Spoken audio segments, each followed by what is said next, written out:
You don't live here. I do. This is my house. We just moved in. No, I know everyone here.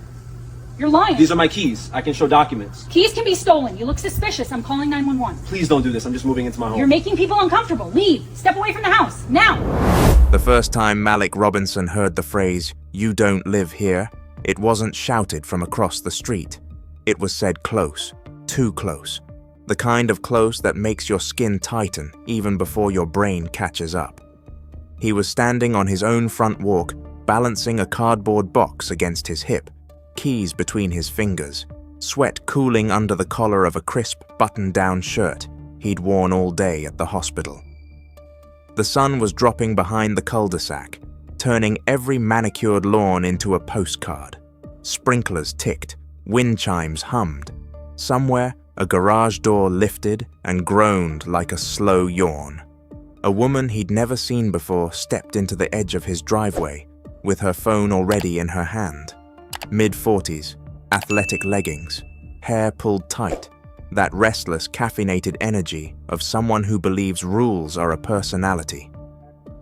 Her eyes flicked to Malick's face, then to the box, then to the car parked at the curb. "Excuse me," she said, with the syrupy tone people use when they're about to accuse you of something.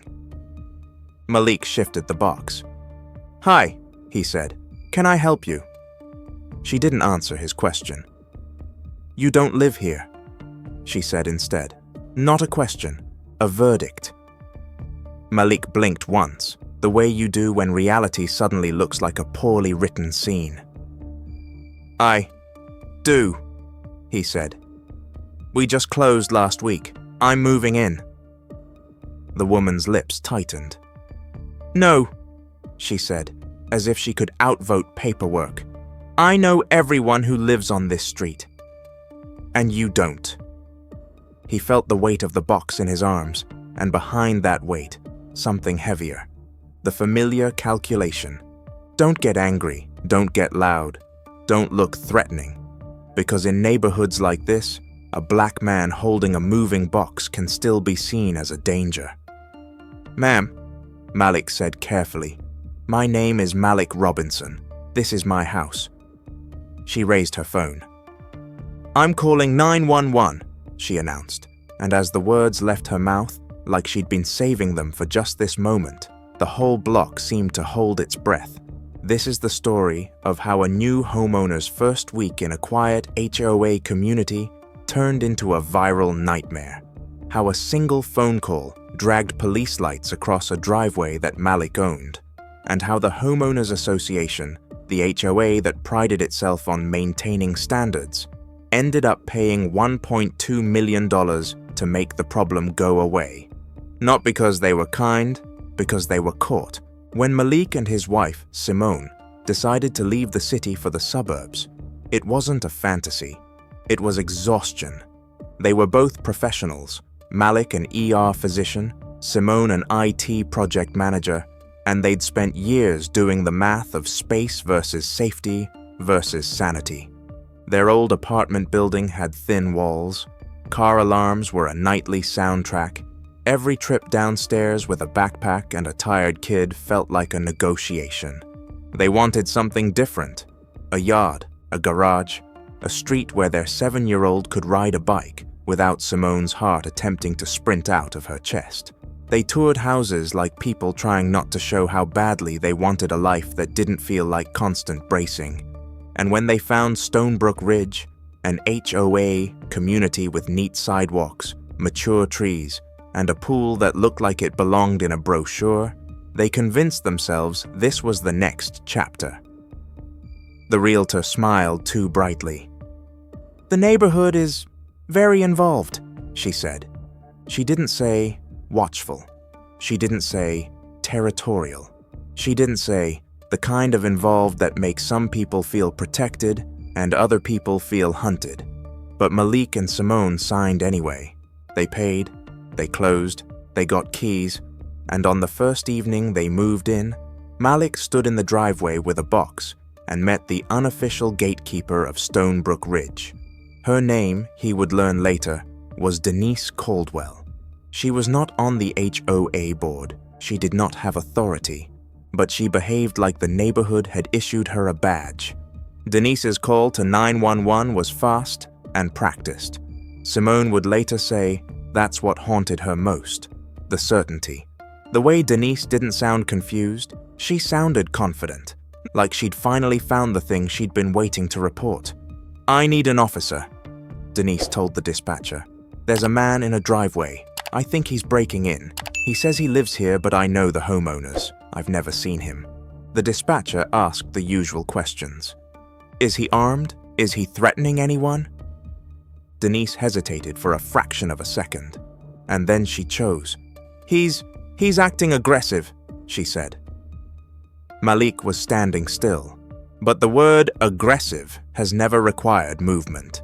Sometimes it's just a label people slap onto black skin to make their fear sound like fact.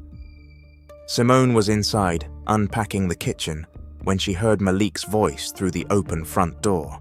Not loud, not angry, just steady.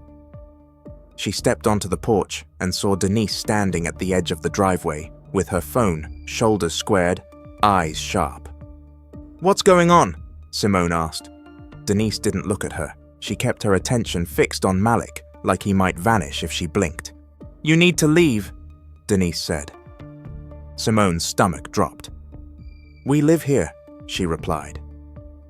Denise's head turned slowly, and for a second, something like confusion crossed her face. Not because she believed them, because she hadn't expected a second black person to step out of the house. She hadn't expected a wife, a family, a normal scene. She recovered quickly. "Then prove it," she snapped. Malick exhaled. "That's what the keys are," he said, holding them up. Denise's eyes narrowed.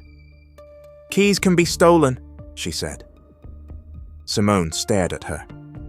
"You're calling us thieves?" Denise lifted her chin. "I'm calling the police," she said, and the way she said it made it sound like a threat and a solution at the same time. The patrol car arrived in under 4 minutes. 4 minutes is nothing.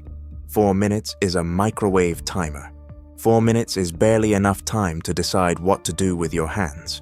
But 4 minutes is plenty of time for a neighbor's story to harden into an officer's expectation. The cruiser rolled into the cul-de-sac with its headlights on, slow and deliberate. The driver's side window was down, and the officer's eyes were already scanning Malick like a searchlight. Red and blue didn't flash yet, not immediately, like the neighborhood wanted to pretend this was still normal. Then the lights came on. The sound was soft at first, electronic chirps, a low wail. It cut through the quiet like a knife. Malick felt his pulse jump. Simone's hand went to her chest, instinctive. Their son, Jaden, appeared in the doorway behind them, clutching a toy dinosaur, eyes wide. "Mom," he whispered. Simone moved back slightly, blocking him with her body. The officer stepped out. White male, late 30s, clean shave. The kind of face that could be friendly or cold depending on who he was looking at. His hand rested near his belt.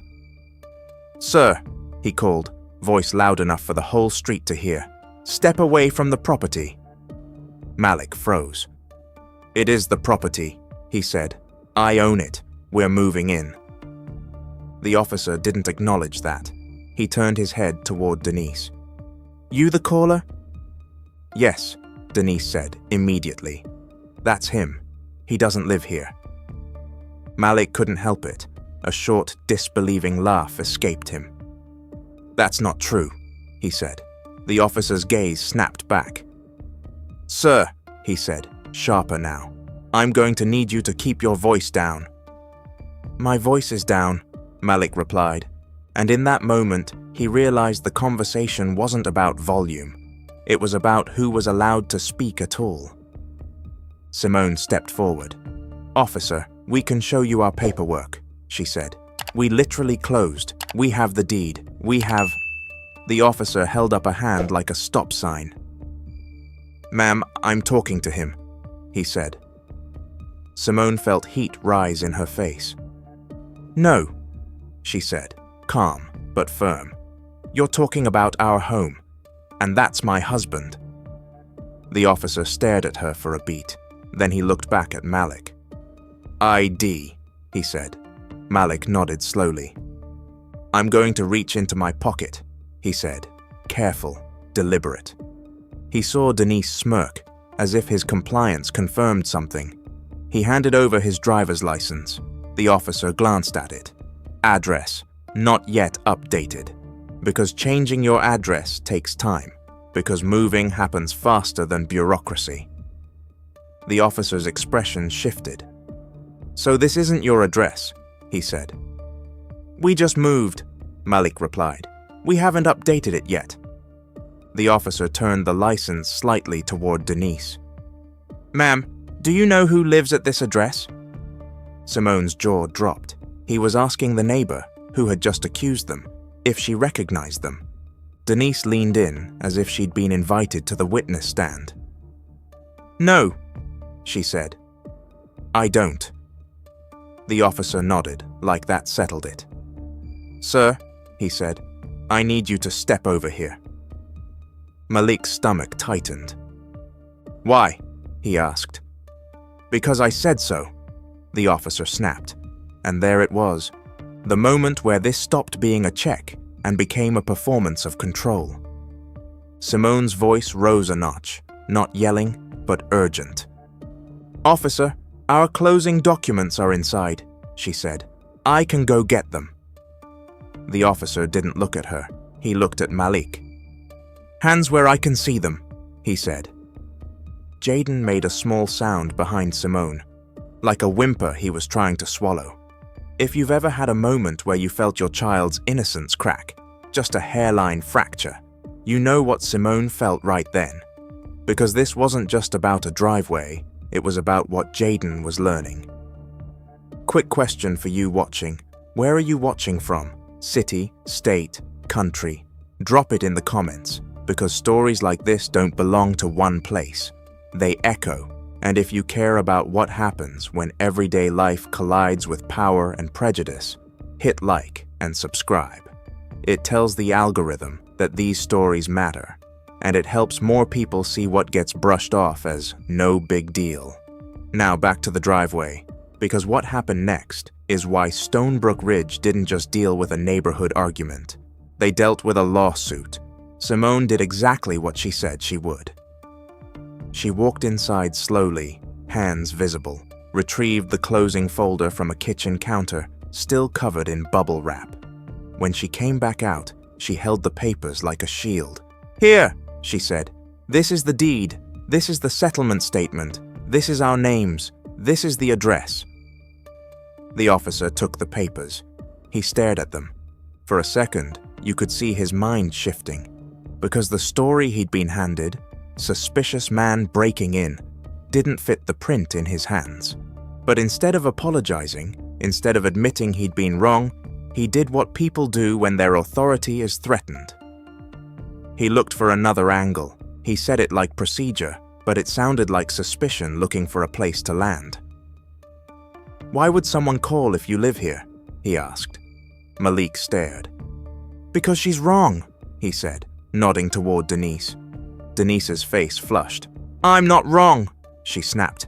"This neighborhood has rules. We don't just let anyone come in and—" "Anyone?" Simone repeated. The word hung there. She caught herself too late. The officer cleared his throat. "Ma'am," he said to Denise, "he does have paperwork." Denise's eyes widened. "So you're just going to let him stay?" she demanded. Malick felt something cold settle behind his ribs. This wasn't about fear, it was about possession. Denise wasn't afraid of Malick. She was afraid of losing the illusion that the neighborhood belonged to people like her. The officer shifted his stance. "Sir," he said, voice softer now, "I'm going to need you to understand. We have to respond to calls." Malick nodded once. "I understand that," he said. "But you also have to understand I'm standing in front of my own home, being treated like a suspect because someone didn't recognize me." The officer avoided his eyes. The Denise muttered, "I was just being careful." careful. Another elastic word, sometimes it stretches to cover cruelty. The officer eventually left, not with an apology, not with a warning to Denise about false reporting, just a quiet exit, as if the whole thing could be erased by driving away. But the neighborhood had already seen it. Curtains fluttered. Garage doors stayed half open. A couple down the street stood in their driveway, pretending to check the mail, eyes locked on Malick and Simone. And Denise? Denise stayed. She didn't retreat. She walked up to the edge of their lawn and pointed toward the HOA sign near the entrance of the subdivision. "You need to read the covenants," she said, voice clipped. "We have standards. We don't allow—" Simone cut her off. "Go home," she said. Denise's eyes narrowed. "I am home," she replied. And the way she said it made Malick's stomach drop, because he understood. In Denise's mind, Malick and Simone weren't. Not really, not yet, not ever, if she could help it. That first night, Malick and Simone tried to pretend it would blow over. They unpacked. They made Jaden a bowl of cereal because everything else was still in boxes.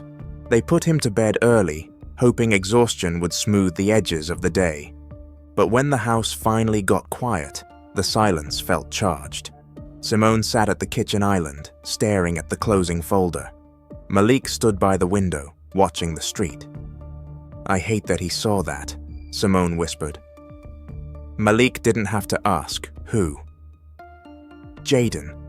Their son had stood in the doorway and watched the police treat his father like he might be a criminal. Malick rubbed his forehead. "He's going to ask questions tomorrow," he said. Simone's eyes filled. "And what do we say?" she asked. "What do we say that doesn't make him afraid to exist?" Malick didn't answer immediately, because the truth is, parents like them are always walking a line. Tell your kid the world is unfair, and you risk stealing their softness. Tell them it's fine, and you risk leaving them unprepared. Finally, Malick said, "We tell him the truth, that some people see danger where there isn't any, and that we don't have to shrink ourselves to make them comfortable." Simone nodded slowly, then her phone buzzed. An email. From the HOA, subject line, compliance notice. And that's when they realized the driveway incident wasn't the end. It was an opening act. The compliance notice was written in the syrupy, legalistic language HOAs love. "Dear homeowner," it began, even though their names were on the documents. It listed observed violations.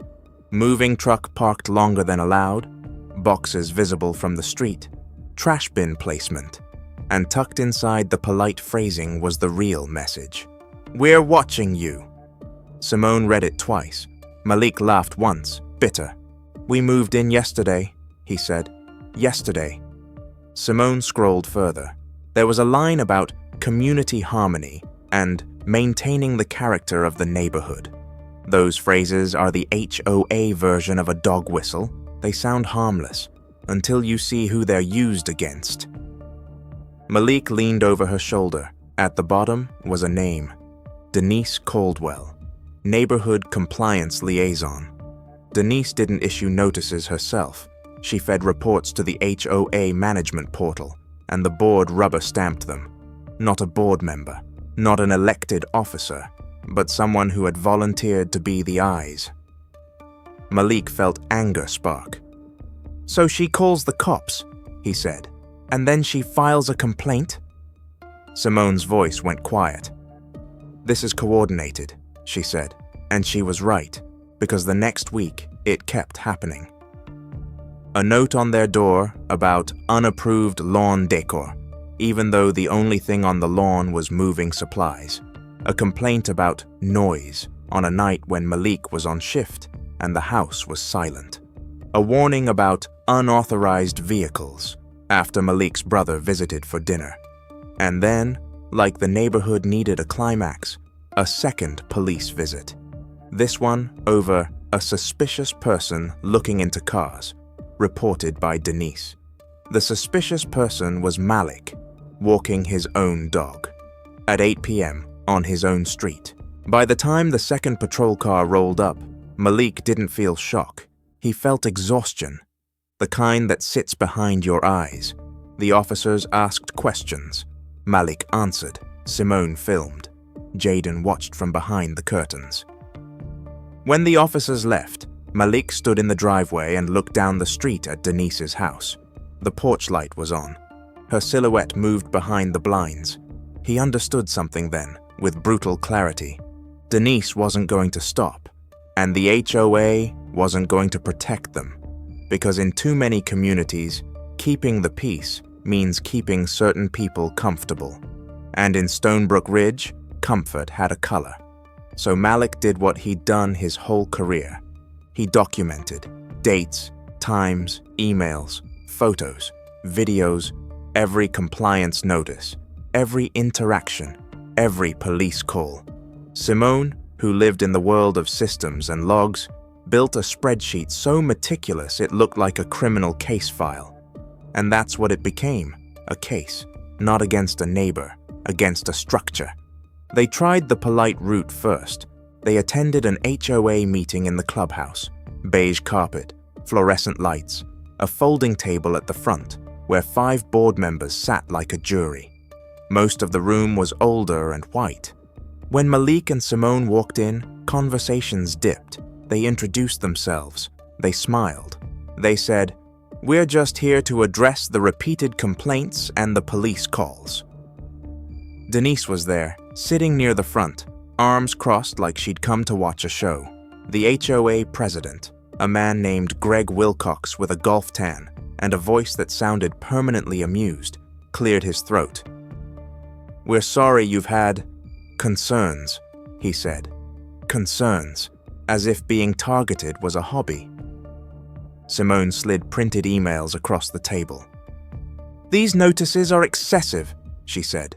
"We're being singled out, and Denise has called the police on my husband twice." Denise's mouth tightened. "I called because I didn't know who he was," she said. Malick leaned forward. "You still don't," he replied, "because you don't want to." A murmur rippled through the room. Greg raised a hand. "Let's keep it civil," he said, looking at Malick like Malick was the one causing tension. Simone's eyes flashed. "We are being civil," she said. "We're also being harassed." Greg sighed. "Look," he said, "Stonebrook has standards. People move here for a certain environment." Environment, another word that can mean anything. Simone waited. "For example," Greg continued, "we've had issues with gatherings, parking, noise. We just want to make sure everyone follows the rules." Malick's voice stayed steady. "Are you saying we've violated rules?" he asked. Greg avoided a direct answer. "I'm saying we need cooperation," he said. And then Denise smiled, small and satisfied. Because what the HOA was telling Malick and Simone, without saying it out loud, was this: you can live here, but you will never be at ease here. If you were Malick, what would you do next? Would you keep trying to talk to people who refuse to hear you? Or would you stop asking for permission to be treated like a human being? Because Malick stopped asking. He called a civil rights attorney. The attorney's name was Renee Park. She wasn't loud. She wasn't theatrical. She had the calm, sharp energy of someone who'd spent years listening to people describe injustice and then turning that pain into evidence. In her office, Malick and Simone laid everything out. The 911 call, records they obtained, the Bodycam footage, the HOA emails, the compliance notices, the meeting notes. Renee watched the first video twice. Denise's voice on speakerphone, the officer's tone, the way the questions were asked. Then she looked at Malick. "This isn't just a neighbor problem," she said. "This is a fair housing problem." Malick frowned. "How?" Renee explained it in plain English. Under the Fair Housing Act, you can't harass someone because of race in connection with housing. That includes neighbors, and it can include an HOA if the HOA is enabling it or participating. And here, Renee said, tapping the compliance notice, the HOA isn't neutral, they're amplifying her. Simone's throat tightened. So what do we do? She asked. Renee leaned back. We put them on notice, she said. We demand they stop. We demand they discipline her. We demand policy changes. And if they don't... She let the sentence hang. Then we sue, Malick finished. Renee nodded. And we don't just sue for money, she said. We sue for the right to live in your own home without being treated like a suspect. The demand letter went out. It was detailed, it was polite, and it was lethal. It cited dates and times. It referenced the 911 calls. It pointed out the disparity in enforcement, how other residents received grace while Malick and Simone got notices within hours. It demanded that the HOA issue a statement to the community affirming Malick and Simone's right to live there.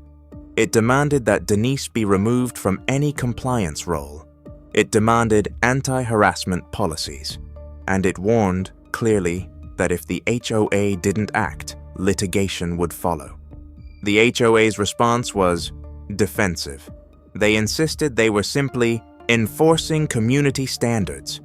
They claimed Denise was a concerned resident.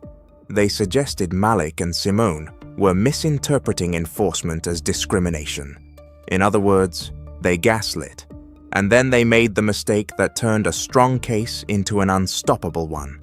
They fined Malick and Simone for disruptive conduct because Malick had raised his voice at the HOA meeting. Simone had it on video. He hadn't. The board had just decided to punish them for pushing back. That fine, $200, would cost them $1.2 million. Once the lawsuit was filed, everything changed. The public story became careful. The private story became frantic. City newspapers started calling. Local stations requested interviews. Social media found the Bodycam footage because the footage was undeniable. A black homeowner standing in his own driveway, being treated like a suspect, while a neighbor stood nearby insisting he didn't belong. People saw the phrase, "You don't live here," and recognized it immediately.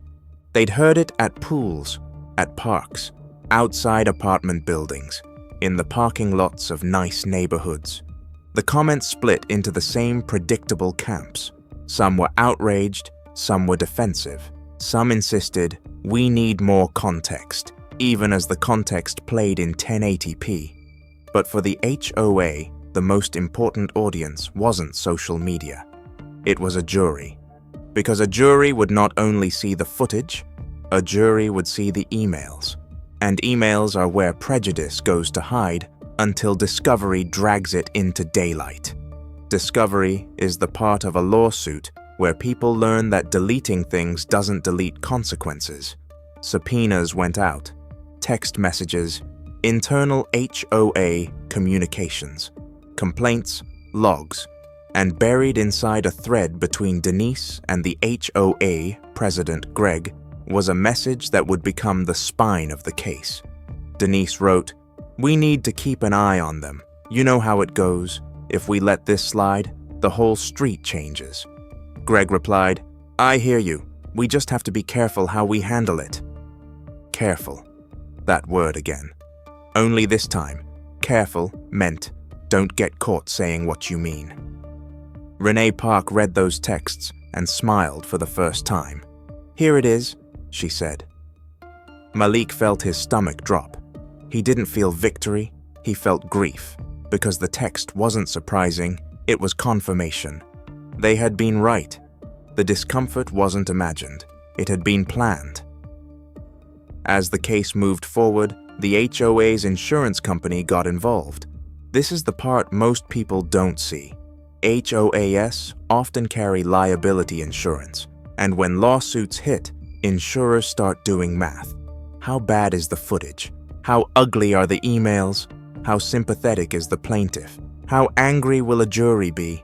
How much will it cost to fight? How much will it cost to lose? In meetings behind closed doors, the insurer's attorneys watched the driveway video. They watched the HOA meeting clip. They read Denise's text, and they understood the danger. Because discrimination cases aren't just about what happened. They're about what it reveals. A jury could punish an HOA not only for one incident, but for a culture. And Stonebrook Ridge's culture was starting to smell expensive. Mediation was scheduled. That's where both sides sit in separate rooms, while a mediator shuttles offers like a tired referee. Malick and Simone sat with Renee, hands clasped. They weren't thinking about money, they were thinking about breathing.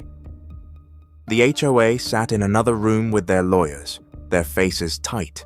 Denise was not invited, which was its own small justice. The mediator, a gray-haired former judge, came into Malick's room first. He spoke quietly. "They're scared," he said. Simone's laugh was humorless. "Good," she replied. The judge nodded. "They're offering to rescind fines and issue a statement," he said.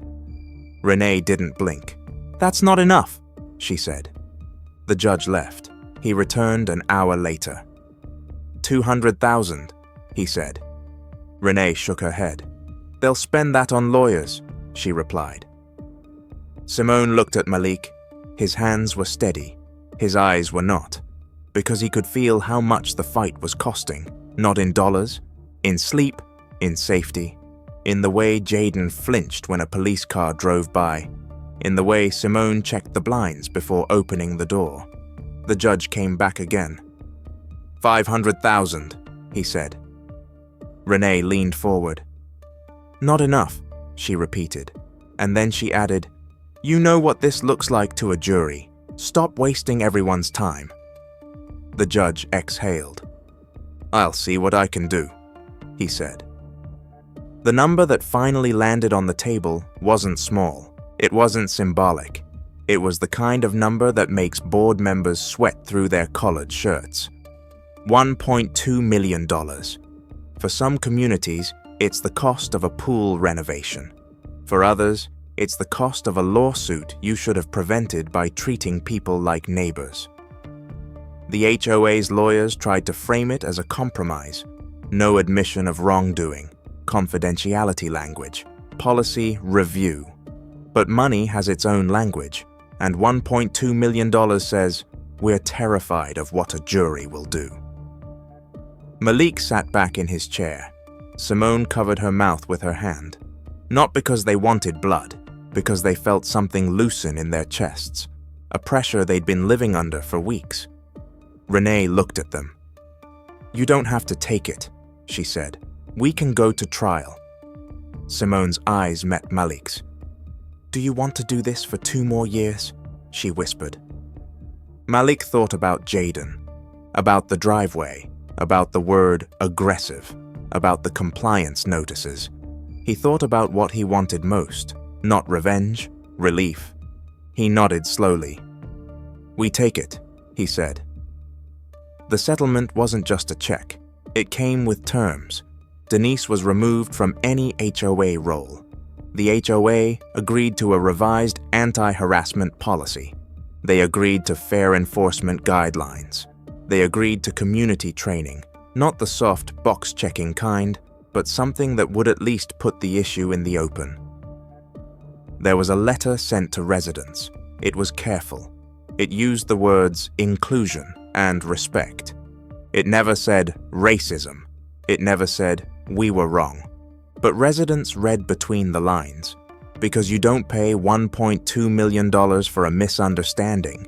You pay it for a liability. And Stonebrook Ridge had become one.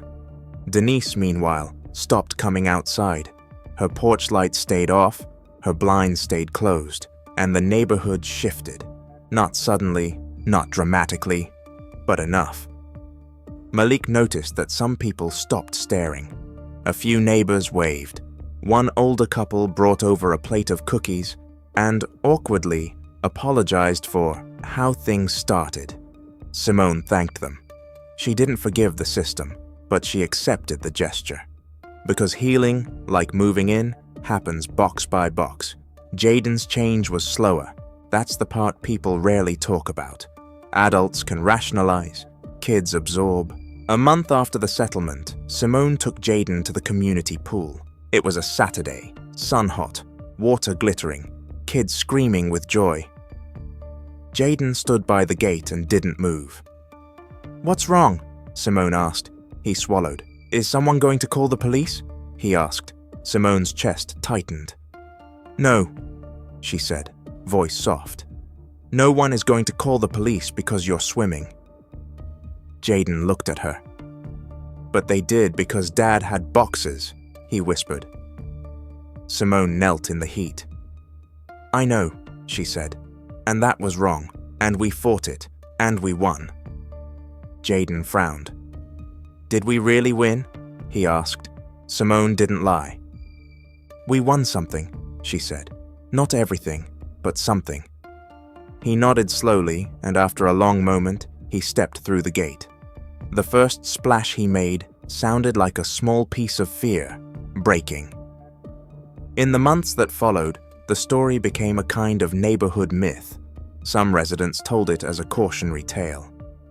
"Don't call the cops unless you're sure," they said. Others told it like gossip. "Did you hear the HOA had to pay out a fortune?" And some residents told it with resentment. "Now our dues will go up," they complained, as if the real tragedy was a budget line. Malick heard that one at the mailbox from a man he didn't recognize. "Must be nice," the man said, voice sour. "Getting paid for being upset." Malick turned, measured him with calm eyes. "Must be nice," he replied, "never having your humanity debated at a community meeting." The man looked away. Because that's what this was always about, not feelings, rights, belonging, safety. At the end of this story, it would be easy to say the check fixed it. It didn't. Money doesn't erase the look on Denise's face when she decided Malick didn't belong. It doesn't erase the way the officer asked a neighbor to confirm a homeowner's identity. It doesn't erase Jaden's question at the pool.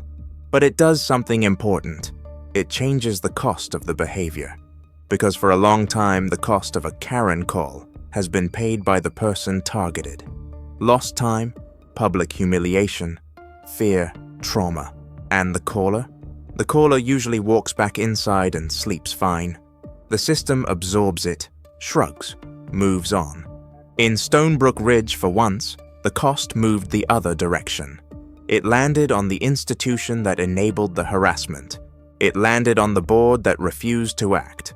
It landed on the insurer that wrote the check. And that matters, not because it's satisfying, because it's instructive.